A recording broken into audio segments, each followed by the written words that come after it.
जय हिंद दोस्तों। आज हम देखेंगे रिलेशन फ्रैक्शन और परसेंटेज के बीच में क्या है। आज इस लेक्चर में हम 1 से 10 तक ही वैल्यू देखेंगे। बाकी हम नेक्स्ट पार्ट में कवर करेंगे, क्योंकि अगर वीडियो लंबा हो जाएगा तो लोग कम देखना प्रेफर करते हैं। ठीक है, चलिए स्टार्ट करते हैं इसी के साथ। सबसे पहले हमें पता होना चाहिए कि फ्रैक्शन क्या होता है।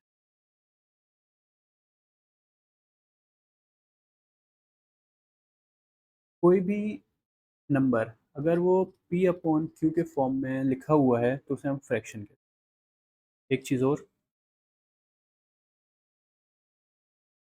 ये कहलाता है आपका न्यूमरेटर और इस चीज़ को कहते हैं हम डिनोमिनेटर। ठीक है, एक चीज़ और देखेंगे कि अगर हमें फ्रैक्शन से किसी चीज़ को परसेंटेज में कन्वर्ट करना है तो हम मल्टीप्लाई करेंगे उस फ्रैक्शन को 100 से, तो वो हमारा परसेंटेज वैल्यू में कन्वर्ट हो जाएगा। एक नोट डालिए आप। एक चीज़ ध्यान रखिए कि यहाँ पे आपको जो न्यूमरेटर है तो फिक्स रखना है 1, और जो डिनोमिनेटर है उसको 1 के बाद इंक्रीज करना है। ठीक है, ये क्या है मैं आपको ये अभी समझा रहा हूँ। क्या बोला मैंने अभी तक कि फ्रैक्शन क्या होता है। फ्रैक्शन ऐसा नंबर जिसको हम p अपॉन क्यू के फॉर्म में रिप्रेजेंट करते हैं। ऊपर वाले टर्म को हम न्यूमरेटर बोलते हैं, नीचे वाले टर्म को डिनोमिनेटर बोलते हैं। और हमने पिछली क्लास में सीखा था कि फ्रैक्शन से अगर हमें परसेंटेज में कन्वर्ट करना है तो मल्टीप्लाई करेंगे हम 100 से। और यहाँ पे हम एक नोट डाला कि अगर हमें रिलेशन निकालना है तो हम न्यूमरेटर को फिक्स रखेंगे 1 और डिनोमिनेटर को बढ़ाएंगे हम 1 से। ठीक है, चलिए अब आगे देखते हैं। हम स्टार्ट करेंगे हमारी सबसे पहली वैल्यू 1। अगर हम न्यूमरेटर को 1 रखते हैं और डिनोमिनेटर को 1 रखते हैं और ये हमारा हो गया फ्रैक्शन, अगर हम इसको कन्वर्ट करते हैं परसेंटेज में तो हम मल्टीप्लाई करेंगे 100 से, तो ये हमारा निकल के आएगा 100%। मतलब कि अगर कहीं पे 1 लिखा है तो उसकी वैल्यू होगी 100%। ठीक है, 1/2, न्यूमरेटर को हमने 1 रखा, डिनोमिनेटर को हमने 1 से बढ़ाया है यहाँ पे। और अगर इसकी वैल्यू देखें परसेंटेज में क्या होगी, तो यहाँ कैंसिल करेंगे तो ये हो जाएगा 50%। मतलब कि 1/2 की जो वैल्यू होती है वो 50% होती है। अगर हम 2/2 देखें तो उसकी वैल्यू हो जाएगी हमारी 100%, क्योंकि 2/2 कैंसिल होकर 1/1 हो जाएगा। फिर हम अगली वैल्यू देखेंगे 1/3। 1/3 को जब 100 से मल्टीप्लाई करेंगे तो इसको कैसे सॉल्व करेंगे हम यहाँ देख लेते हैं एक बार कि 100 को डिवाइड कर रहे हैं 3 से, तो 3 3 ज़ा 9, 1 0 लिया, फिर 3 3 ज़ा 9, 1। तो 1/3, 1/3 कई बार हमें लिखना पड़ता है दो चीज़ों में। कई बार हमें मिक्स फ्रैक्शन में भी लिखना पड़ता है इस चीज़ को, या मिलता है हमें क्वेश्चन में, और कई बार हमें पॉइंट या डेसिमल में भी मिलता है। ठीक है, हम दोनों वैल्यू देखें। अगर हम मिक्स फ्रैक्शन में देखें तो इस चीज़ को लिखा जाता है 33, जो है हमारा क्वोशिएंट रहता है, इसको सबसे पहले लिखते हैं। फिर जो हमारा ये जो रिमाइंडर है वो लिखा जाता है यहाँ पे, और ये जो 3 है इसको लिखा जाता है यहाँ पे, इसको हम बोलते हैं डिवाइज़र। ठीक है, अगर हम इसको कन्वर्ट करेंगे पॉइंट में तो ये अभी हमारा नॉन टर्मिनेटिंग टर्म है, मतलब कि यहाँ पे हम 0 लेंगे और फिर 3 से जाएगा तो ये 3 3 चलता जाएगा। तो कई बार हमें मिक्स फ्रैक्शन में मिक्स्ड डेसिमल में हमें देखने को मिलता है 33.33। ठीक है, और ये वाला टर्म हमेशा हमारा प्रॉपर फ्रैक्शन में होना चाहिए। अगर कहीं भी इम्प्रॉपर है, मतलब कि न्यूमरेटर बड़ा है डिनोमिनेटर से, तो हमें उसे और फर्दर डिवाइड देना पड़ेगा। ठीक है, तो हमारी दो वैल्यू निकली यहाँ पे 1/3 की, 33 1/3% एंड 33.33। 2/3, 2/3 कैसे निकालेंगे हम ये भी देख लेते हैं। 2/3 को अगर हम 100 से मल्टीप्लाई करेंगे तो ये हो जाएगा हमारा 200, 200 डिवाइडेड बाय 3। तो इसको भी हम सेम ऐसे फॉर्मेट में कर सकते हैं, नहीं तो इसका एक और तरीका मैं आपको बताता हूँ। यहाँ पे आपका दिया हुआ है 33 1/3। अगर आपको 1/3 पता है और आपको 2/3 निकालना है तो आप यहाँ पे 2 से मल्टीप्लाई दे दीजिए। तो वो ये जो 2 है, ये 2 आपका इससे भी मल्टीप्लाई होगा और फिर इससे भी मल्टीप्लाई होगा। तो ये आपका वैल्यू निकल के आएगा 66 2/3%। ठीक है, या फिर इसको हम लिख सकते हैं 66.66%। अब आप ये सोच रहे होंगे कि ये कैसे किया, तो मैं आपको ये भी बता देता हूँ कि 33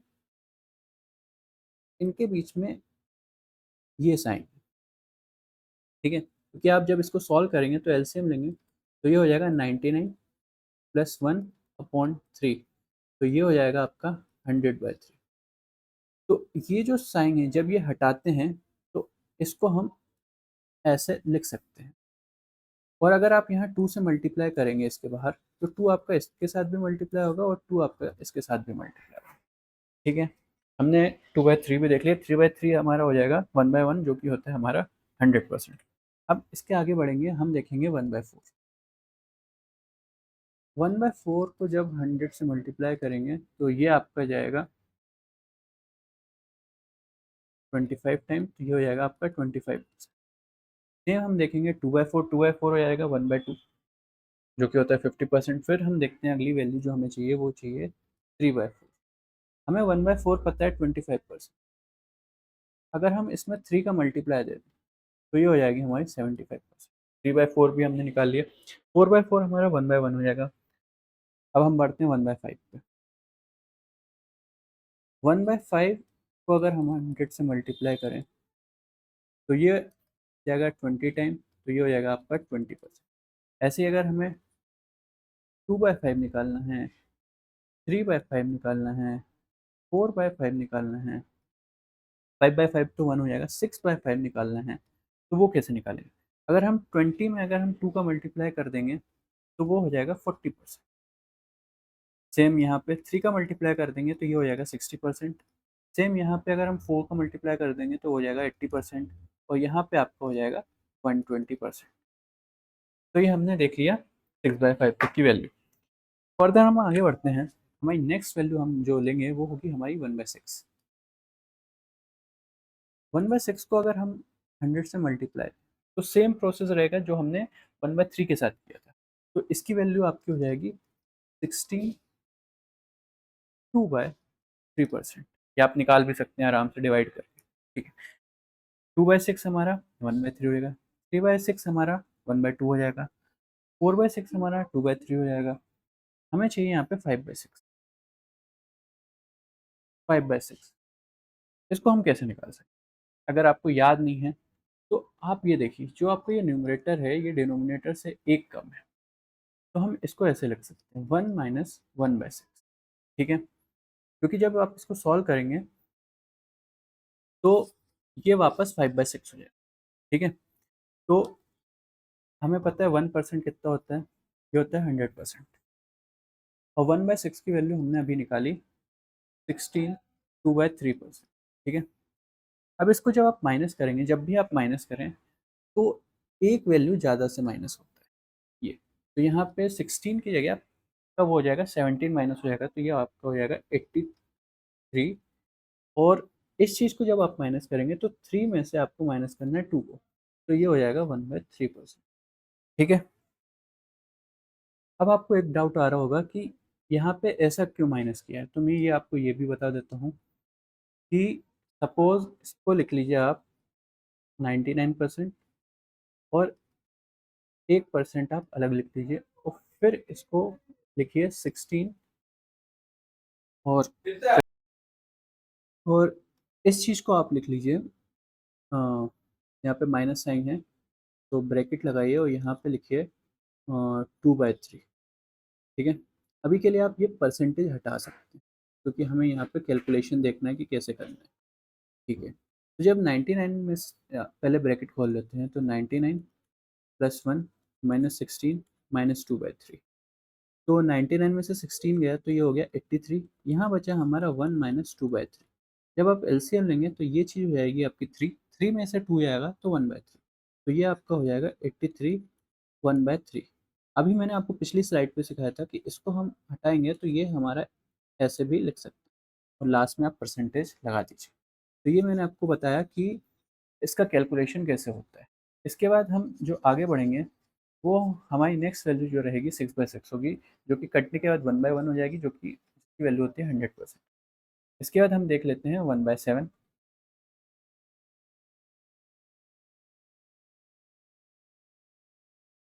1/7 को अगर आप 100 से करेंगे मल्टीप्लाई, तो ये हो जाएगा आपका 14 2/7%। और इसी चीज़ को हम लिखते हैं 14.28%। इसमें हमें लगभग सारी वैल्यू की ज़रूरत पड़ेगी। नेक्स्ट वैल्यू हम देखते हैं 2/7। इसको भी आप निकाल सकते हैं। आप मल्टीप्लाई कीजिए इसको 2 से, तो ये हो जाएगा 28।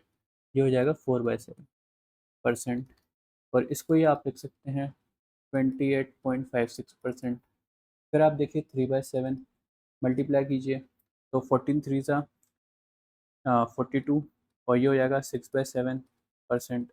इसी को आप पॉइंट में भी लिख सकते हैं 42.84%। उसके बाद 4/7, ये थोड़ी इंपॉर्टेंट वैल्यू।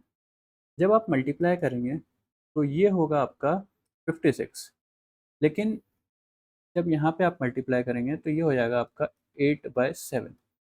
ये अब हमारा इम्प्रॉपर फ्रैक्शन बन चुका है। तो प्रॉपर बनाना पड़ेगा, तो 8 जब जाएगा 7 से तो 1 टाइम जाएगा, और 1 रिमाइंडर बचेगा। तो 1 56 में आके ऐड हो जाएगा, तो वो हो जाएगा 57 1/7%। ठीक है। 5/7 देख लेते हैं। तो 5/7 की वैल्यू होती है 71.41%। ठीक है। उसके बाद आप 6/7 देख सकते हैं, तो इसको भी वैसे ही निकाल सकते हैं कि वो आप लिख लीजिए 1 माइनस 1/7। ये हो जाएगा आपका 100%। ये हो जाएगा आपका 14.28%। ठीक है। जब आप इसमें से माइनस करेंगे तो ये हो जाएगा आपका 85.72%। ठीक है। ये वैल्यू आपको रखना पड़ेगी। उसके बाद हम नेक्स्ट वैल्यू देखेंगे 1/8। 1/8 अगर हम 100 से मल्टीप्लाई दें तो ये हमारा होता है 12.5%। ठीक है। 2/8 हमारा हो जाएगा 1/4, जो कि होता है 25%। हमें चाहिए 3/8, मोस्ट इम्पॉर्टेंट वैल्यू। ये हमारा होता है 37.5%, और 37 पॉइंट 37 1/2%। ठीक है। 3/8 हो गया, 4/8 1/2 होता है, 50% हो जाएगा वो। अब हमें देखना है 5/8। ये होता है हमारा 62.5%, और 62 1/2। 6/8 हो जाएगा हमारा 3/4, जो कि होता है 75%। नेक्स्ट वैल्यू हमारी है 7/8। यह हमारा हो जाएगा 87.5%। क्योंकि 100% में से अगर आप 12.5% घटाएंगे तो वो 87.5% हो। तो ये हमने देख लिया 1/8। 1/ हम 9 भी देख लेते हैं। मोस्ट ईजिएस्ट वैल्यू हम बोल सकते हैं इसको निकालना। 1/9 अगर हम 100 से मल्टीप्लाई करेंगे तो इसमें जो वैल्यू है रिपीट होती है 11.11%।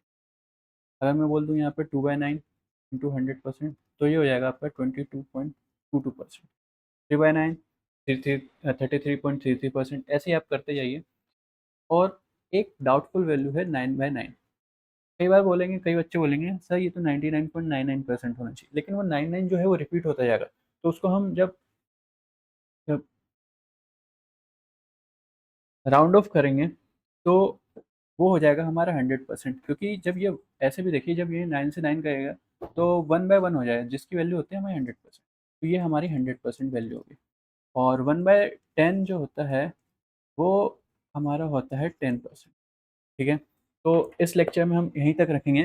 बाकी जो 1/11 है और से 1/20 तक है वो हम नेक्स्ट वीडियो में देखेंगे। अगर आपको ये वीडियो अच्छा लगा है तो आप इस वीडियो पे लाइक करें, सब्सक्राइब करें अपने फ्रेंड के साथ, सब्सक्राइब करें और अपने फ्रेंड के साथ ज़रूर शेयर करें।